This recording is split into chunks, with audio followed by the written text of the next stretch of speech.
It's not my role to talk about the groom, but perhaps a few words that won't get in the way of what's said later.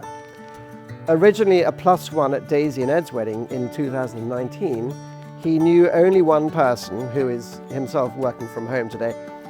So this was a tough gig. I was right here on this very spot, hoovering the field, when I heard from behind, Dad, this is Charlie. He introduced himself with outstretched hand. I noted the firm engineer's grip and very confident eye contact. I thought to myself, another Charlie and an impressive start. You may have noticed the subtle tandem bicycle on the front of the invitation, which is a clever motif that binds the bride and groom together. In cycling terms, it literally means at length. But those of us who studied Latin know it also means at last. So it gives me enormous pleasure and no small amount of pride to be not only the father of the bride, but also the father-in-law of the groom.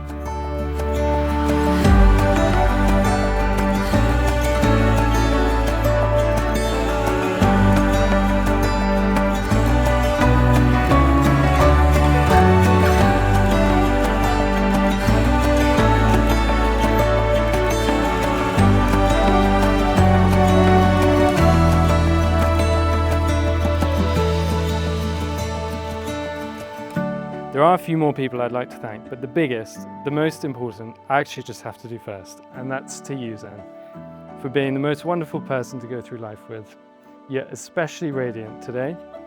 But how could we be surprised by that, given you wrote in about 2003, the only line in an entire diary? No offense, but I think I'm the prettiest girl in the year.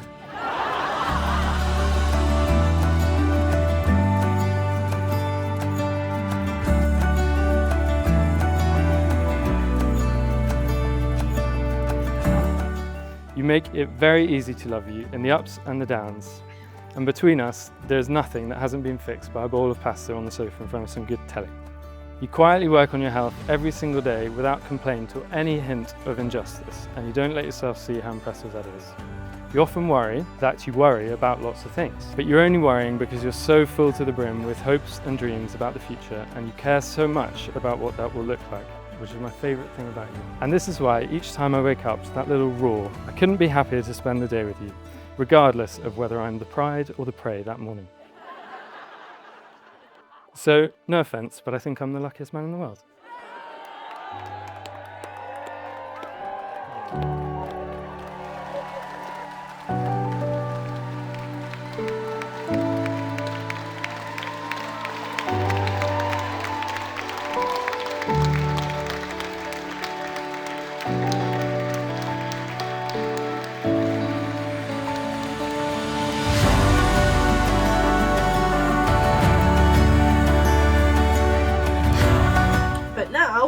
To my husband, known affectionately as Cha to his family, Chaz to his mates, Cha-Cha Slide, Chazzy, Corn Dog, and of course, when referring to himself privately, the Dairy King. The first time I said out loud that I'd married the Dairy King, I was sat with a nurse filling in an outpatient form at Marland Hospital, waiting to be wheeled into my annual colonoscopy. For anyone wondering, I also can't believe that the word colonoscopy has made it into my wedding speech. But we are where we are. So there I was filling in the form, and the nurse was asking me if I brought anyone to escort me home. In fact, I did have someone to escort me home. My brand spanking new boyfriend, Charlie Cornish.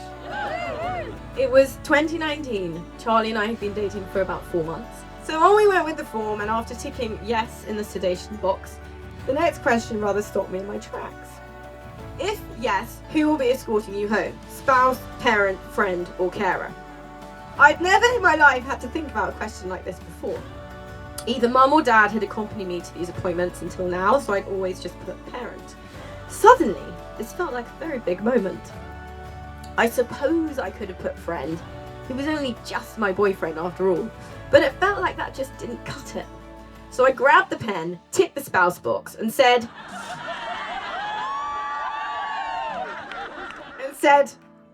may as well, I reckon I'll marry him eventually.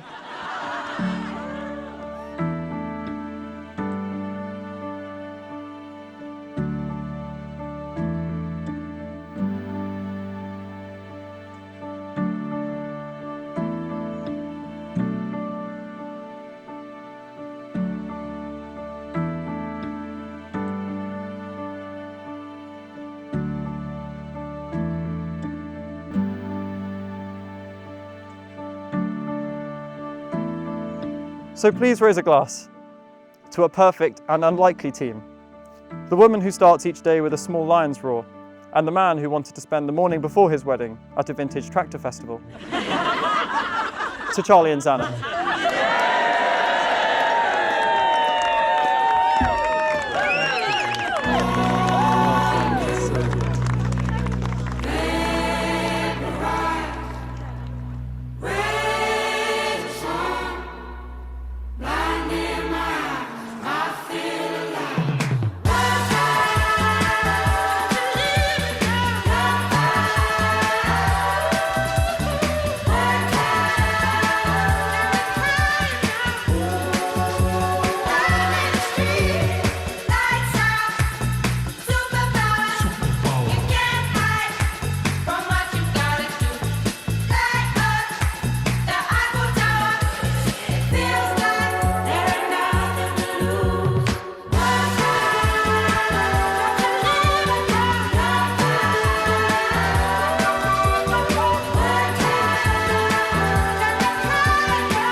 I will just say to Charlie, thank you for being you. Thank you for having me.